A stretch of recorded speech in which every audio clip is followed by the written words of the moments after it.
Assalamualaikum dan salam sejahtera. Saya Raisa Syifa, Fitri Bahar dari SMP Putra Perdana.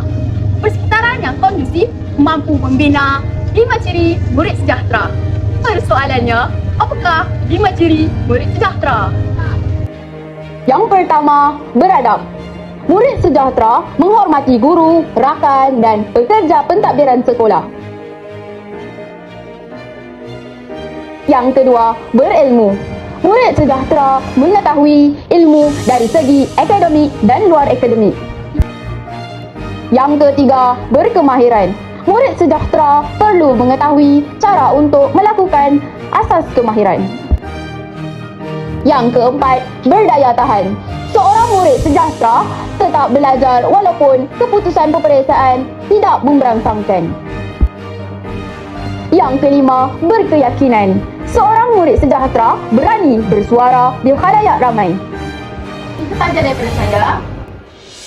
Sekian, terima kasih.